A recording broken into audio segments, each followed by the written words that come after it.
শনিবারের বারবেলা বেরুতে অনেকেই বারণ করেছিল, কিন্তু সকলের কথা অগ্রাহ্য করে বড় বাজার থেকে কেনাকাটা সেরে যখন শিয়ালদা স্টেশনে পৌঁছলাম, তখন আর মাত্র 5-7 মিনিট বাকি আছে গাড়ি ছাড়তে। তাই তাড়াতাড়ি বোলপুরের একটি টিকিট কিনে দৌড়লাম। সেখানে গয়া প্যাসেঞ্জার দাঁড়িয়ে আছে। কুলি দুজন সব মালপত্র বাঙ্কের ওপর গুছিয়ে রেখে তাদের প্রাপ্য বুঝে নিয়ে চলে গেল। ট্রেন ধরার তাগিদে খেয়ালই হয়নি। যখন খেয়াল হলো তখন ট্রেন ছাড়ার ঘন্টা দিয়ে দিয়েছে। একটা বড় বগিতে একমাত্র যাত্রী বলতে আমি। মনটা খারাপ হয়ে গেল যখন মনে হলো চুরি, রাহাজানি ও ছিনতাইয়ের জন্য এই গাড়িটার যথেষ্ট নামডাক আছে।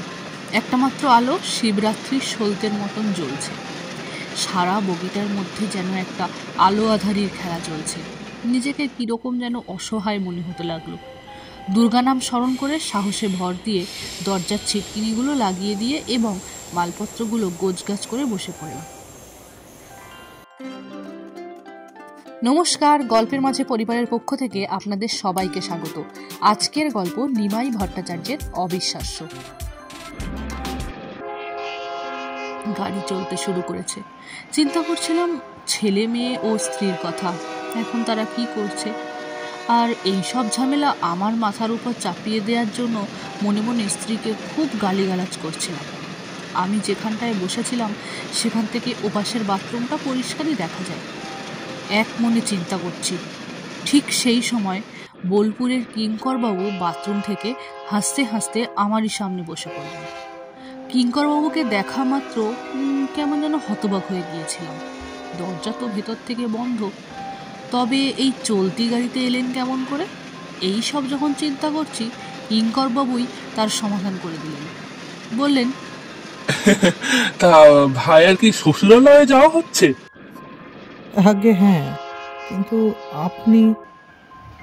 আর জিজ্ঞাসা করতে হলো না, উনিই বললেন, জানি ভাইয়া, তোমার মনের মধ্যে এই প্রশ্নটাই তোলপাড় করে তুলেছে। আরে ভাইয়া, তুমি আসবার একটু আগেই বাথরুমে গিয়েছিলাম। কদিন ধরে পেটটা বড় গোলমাল শুরু করেছে। তা তোমাকে দেখতে পাবো আমিও আশা করিনি। যাক, ভালোই হয়েছে ভাইয়া তোমাকে পেয়ে। বেশ গল্প করতে করতে যাওয়া যাবে, কি বলো?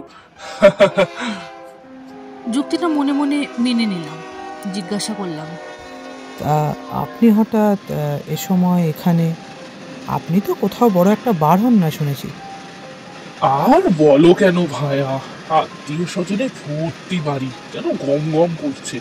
তা সত্ত্বেও বড় বৌমার জন্য মনটা খারাপ হওয়ায় বাধ্য হয়ে সবাইকে রেখে বেলা 2টোর সময় বাড়ি থেকে বেরিয়ে পড়ি বৌমার বাড়ির উদ্দেশ্যে।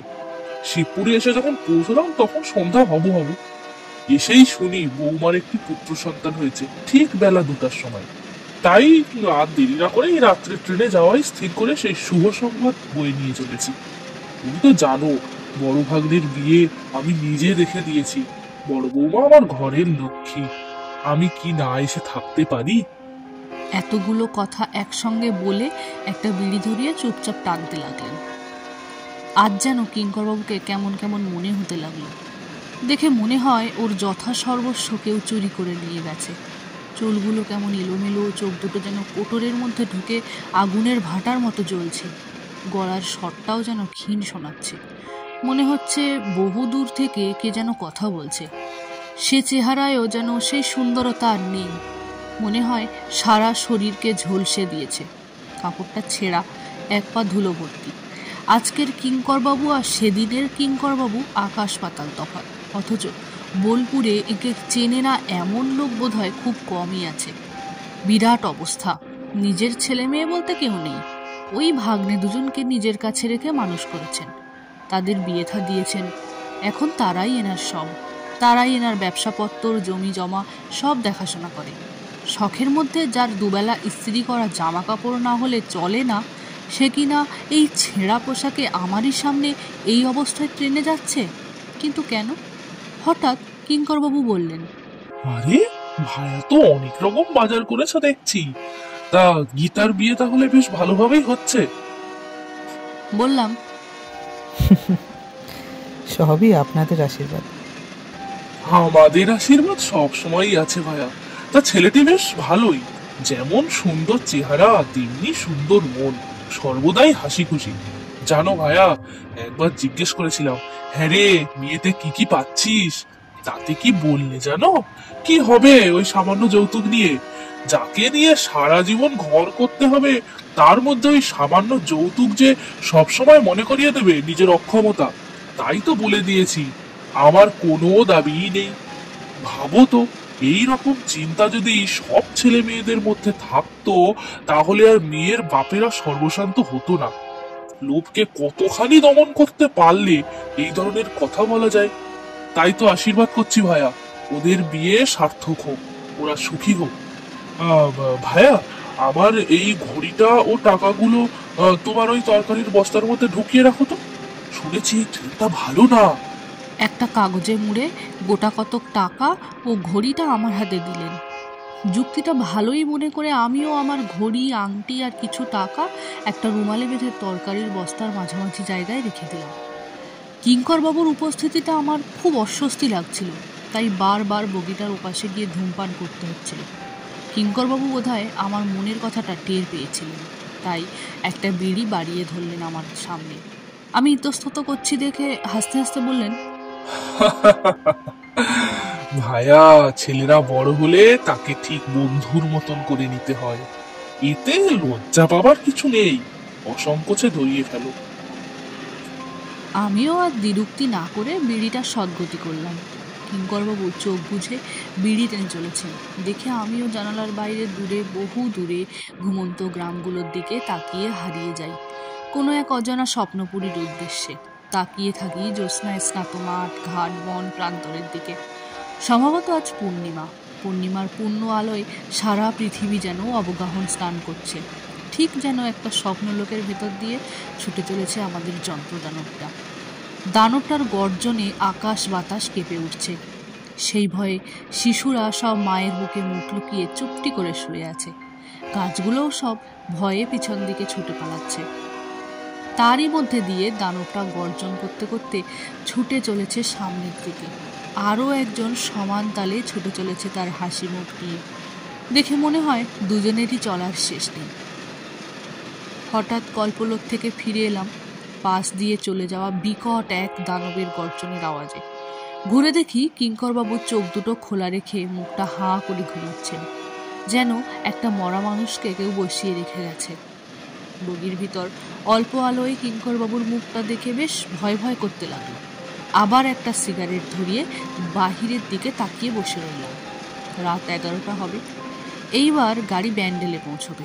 নানান ধরনের চিন্তার মধ্যে দিয়ে একসময় খেয়াল হলো গাড়ি প্ল্যাটফর্মে ঢুকছে। কিঙ্করবাবু সেইভাবেই ঘুমিয়ে আছেন। জানলা দিয়ে মুখ বাড়িয়ে একটা চাওয়ালাকে ডেকে দুভার চা নিয়ে কিঙ্করবাবুকে ডেকে তুললাম। চা খেতে খেতে দুজনে গল্প করতে থাকি। একসময় কিঙ্করবাবু বললেন, ভাইয়া, এবার তুমি একটু গড়াগড়ি দিয়ে নাও, আমি তো অনেকক্ষণ ঘুমলাম। সুযোগ পেয়ে শুয়ে পড়লাম। একটু তন্দ্রার মতো এসেছিল। হঠাৎ একটা চিৎকারে ঘুমটা ভেঙে গেল। তাকিয়ে দেখি কিঙ্করবাবু নেই। বুকটার মধ্যে ছ্যাঁত করে উঠল। উঠে গিয়ে দেখি কিঙ্করবাবু দরজাটা খুলে ঝুঁকে পড়ে কি যেন দেখছেন পেছন দিকে। হয়তো আমারই পায়ের শব্দ শুনে আস্তে আস্তে ঘুরে নিজের সিটের দিকে চলে গেলেন। কিছু কথা জিজ্ঞেস করবার সাহস হলো না। দরজাটা বন্ধ করে দিয়ে আমি আমার জায়গায় এসে বসলাম। এই কিঙ্করবাবুর সঙ্গে আমার বছরখানেক দেখা সাক্ষাৎ নেই। প্রায় 1 বছর পর আমি শ্বশুরবাড়ি যাচ্ছি। তবে আগে যতবার গেছি এর সঙ্গে দেখা না করে আসিনি।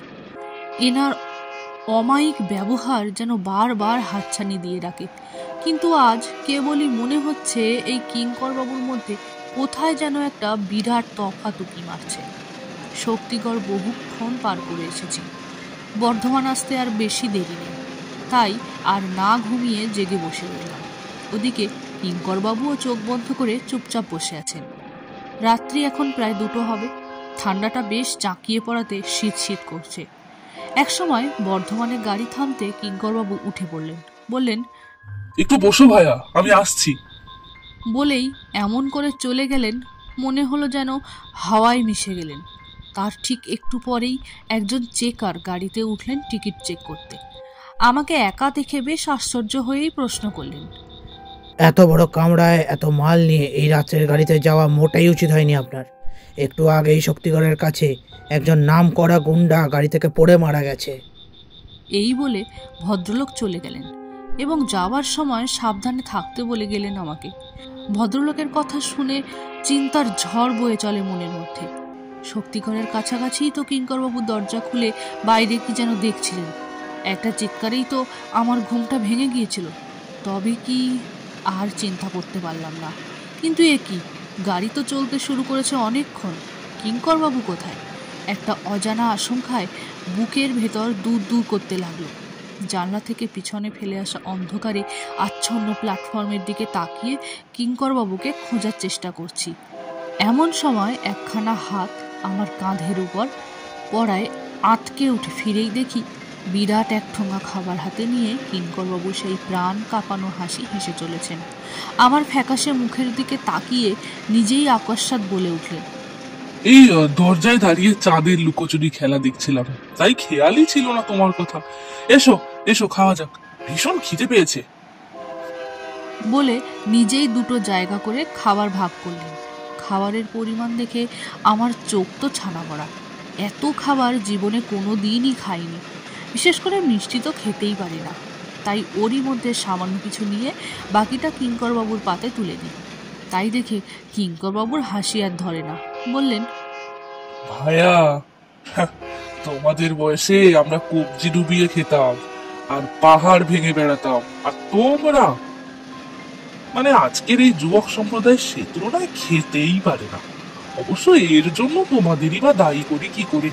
দেশের এমনই সমাজ ব্যবস্থা, যার ফলে এই সম্প্রদায় না খেতে পেয়ে শুকিয়ে শুকিয়ে দেশলাইয়ের কাঠির মতো হয়ে উঠেছে।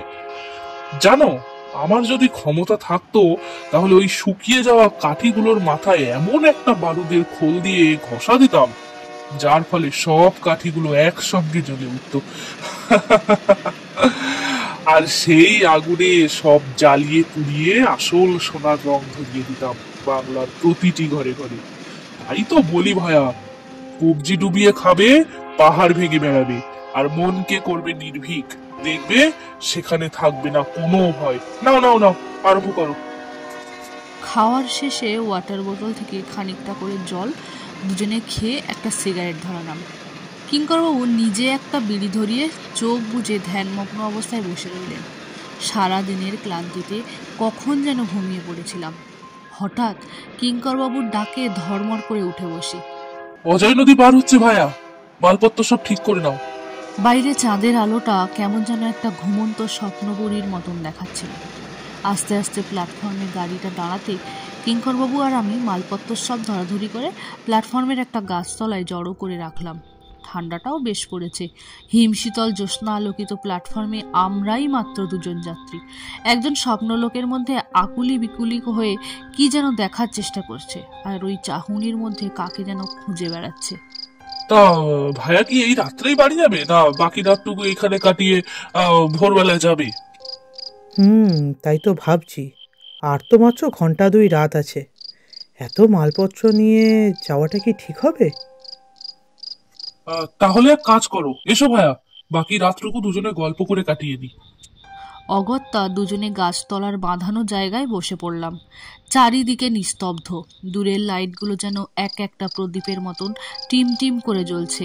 চাঁদের আলোটা অনেকটা ফিকে হয়ে এসেছে। লাইনের ওপাশে দুটো কুকুরের মারামারি চিৎকার ভেসে আসছে দূর থেকে। একসময় কিঙ্করবাবু উঠে চলে গেলেন বুকিং অফিসের দিকে। একা একা বসে আছি আর ভাবছি, আজ থেকে 15 বছর আগে ঠিক এমনি একটা রাত, সেদিনও সম্ভবত আকাশে ওই জ্যোৎস্নাই মুখরিত করে দিয়েছিল। তবে সেদিন সঙ্গে ছিল আমার স্ত্রী।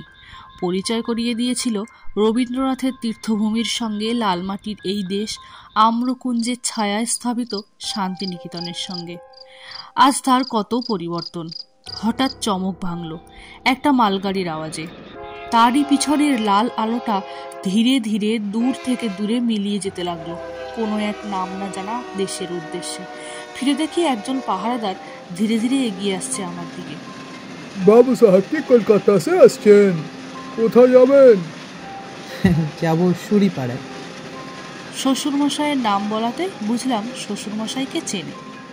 হাসতে হাসতে পাহারাদার বলল, ओ अरे उनो के तो मैं बहुत चिने परसों रोज उनका छोटो लड़की शादी আছে हमारा भी निमंत्रण আছে তা আপনি বুঝি ওসব বাজার করিয়ে আনলেন আচ্ছা বাবুজি আমি চললো পরশু রোজ ফির দেখা হবে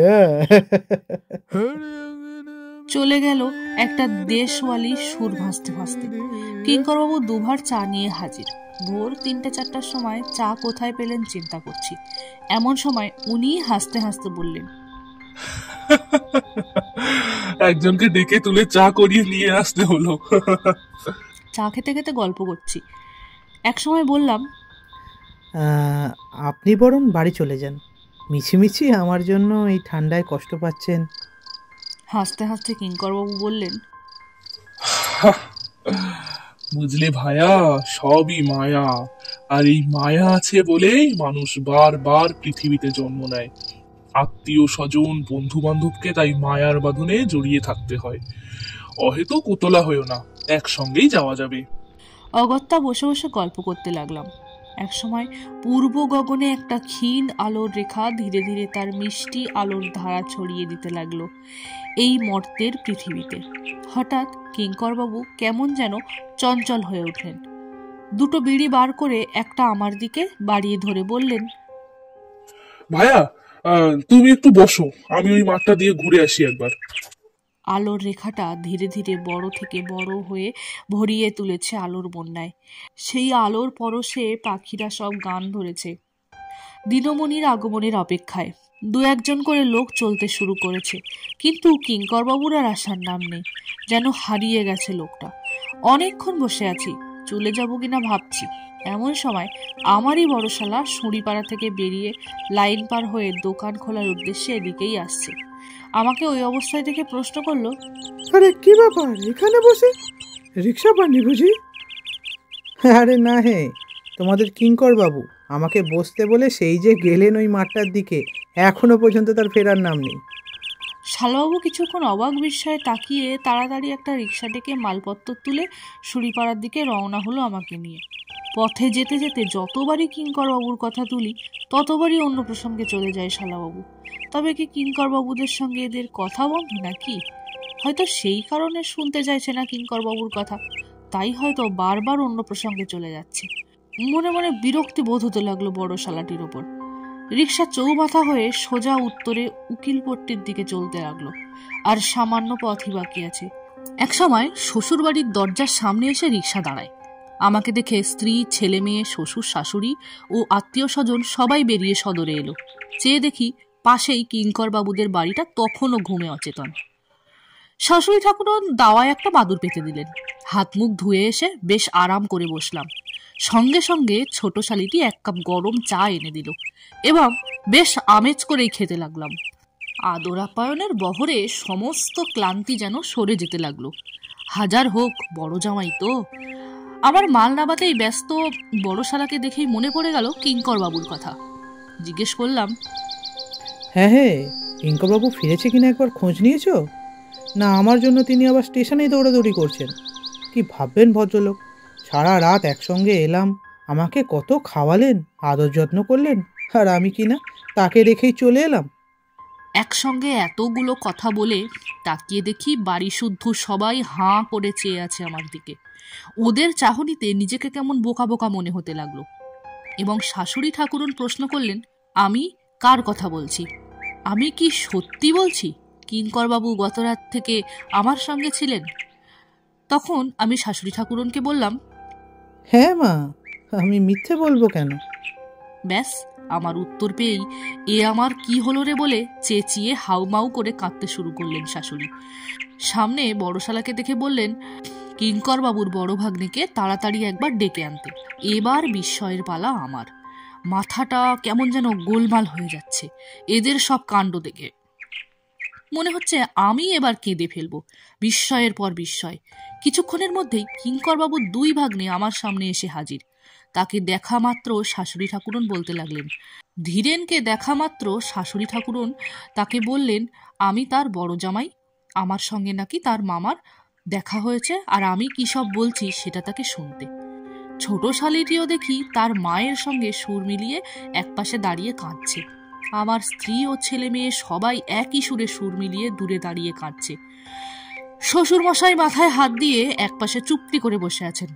মোটের ওপর সবাই অনেকটা তফাতে সরে আমার দিকে কেমন যেন ভয়ে ভয়ে তাকিয়ে রয়েছে। চোখের উপর এই দৃশ্য দেখে কেমন যেন অস্থিরতার মধ্যে ছটফট করতে থাকি। মনে হচ্ছে এবার আমি পাগল হয়ে যাব। এমন সময় ধীরেন আমার পাশে বসে কি হয়েছে সব বলতে অনুরোধ করলো। ধীরে ধীরে গত রাত্রের সমস্ত ঘটনাগুলো ধীরেনকে বললাম, আর এও বললাম, তোমার মামা যে আমাকে বললেন গতকাল বেলা 2টোর সময় তোমার একটি পুত্র সন্তান হয়েছে। তাছাড়া আরও বললেন তার ক্যাশবাক্সের কোণে গোপন স্থানে রেখেছেন এক ছড়া সোনার হার, হীরের লকেট সমেত, তোমার ছেলে অর্থাৎ তার ভাবি নাতির জন্য। লক্ষ্য করলাম আমার কথা শেষ হতে না হতে ধীরেনের ছোট ভাই এক দৌড় মারল তাদের বাড়ির দিকে। আমি বলে চললাম, তাছাড়া এই দেখো না, আমার তরকারির বস্তার মধ্যে রাখা তোমার মামার ঘড়ি ও কিছু টাকা। বলে তাড়াতাড়ি সকলের সামনে তরকারির বস্তাটা খুলে ঢেলে ফেললাম। সকলেই অবাক হয়ে আমার কার্যকলাপ দেখছিল। তৎক্ষণাৎ তরকারির ভেতর থেকে রুমালে বাঁধা জিনিসটা টেনে নিয়ে খুলে ফেললাম সকলের সামনে। কিন্তু এ কি করে সম্ভব? আমার জিনিস ছাড়া আর কিছু নেই দেখে মাথাটা হঠাৎ ঘুরে গেল। অথচ আমি নিজের হাতে যা বেঁধে রেখেছি। তাহলে আমার অবস্থা দেখে সকলে মুখ চাওয়াচাই করতে লাগলো। শাশুড়ি ঠাকুরন তো আবার গলা ছেড়ে ভৈরবীর আগে সুর ধরেছেন। অন্যরাও ধর্ম করছে। আমার তখন ত্রিশঙ্কুর মতন মনের অবস্থা। ধীরেন অসহায়ভাবে সকলকে বোঝাবার চেষ্টা করছে। ঠিক এমন সময় ধীরেনের ছোট ভাই বাইরে থেকে ওই পরিস্থিতিতে এসে ঢুকলো। হাতে তার এক ছড়া সোনার হার, হীরের লকেট সমেত। হাঁপাতে হাঁপাতে বলতে থাকে, এইমাত্র শিবপুর থেকে ট্রাঙ্কল এসেছিল। গতকাল দুপুর 2টার সময় ধীরেনের একটি পুত্র সন্তান হয়েছে। এই বলে ধীরেনের ভাই চুপ করে। দেখি ধীরেন অবাক নেত্রে তাকিয়ে আছে আমার দিকে। আমি তখন কিংকর্তব্য বিমূঢ় হয়ে সকলের মুখের দিকে বোকার মতো তাকিয়ে আছি আর ভাবছি, এ কোথায় এলাম রে বাবা? আমি পাগল না এরা সব পাগল? আসলে ব্যাপারটা যে কি বুঝতে না পেরে কাঁদবো না হাসবো কিছুই ঠিক করতে পারছি না। একসময় ধীরেনই সমস্যার সমাধান করে দেয়। বলে যে তাকে যে অবস্থায় দেখছি আমি, এটা তার মামার শেষ কাজ করে সে ফেরার অবস্থা। তার মামা নাকি গতকাল দুপুর 2টায় দেহ রেখেছেন। ধীরেনের কথা শুনে সারা শরীরের মধ্যে রক্তের স্রোত যেন 1000 গুণ বেড়ে গেল। নিজের কানকেও বিশ্বাস করতে পারছিলাম না। ভয়ে সারা শরীর ঠক ঠক করে কাঁপতে লাগলো ধীরেনের মুখে ওই একটি কথা শুনে। সকলে মিলে আমাকে ধরে শুইয়ে দিল। কিরকম একটা গোলক ধাঁধার মধ্যে পড়ে ছটপট করতে থাকি। তবে কি আমি সব ভুল দেখলাম? কিন্তু তা কি করে সম্ভব? ওই লকেট দেয়া হার, ট্রাঙ্কলের ওই বার্তা, সে তো মিথ্যে নয়। আজকের গল্প এখানে শেষ। গল্পে পুরুষ চরিত্রগুলিতে ছিলেন সৌভিক শীল এবং গল্প পাঠে ছিলেন তৃষ্ণা সামন্ত। আপনাদের সঙ্গে আবার দেখা হচ্ছে কোনো এক নতুন গল্পের মাধ্যমে। ততক্ষণে লাইক, কমেন্ট এবং চ্যানেলটি সাবস্ক্রাইব করে আমাদের পাশে থাকবেন, বন্ধুদের সাথে শেয়ার করবেন। ধন্যবাদ।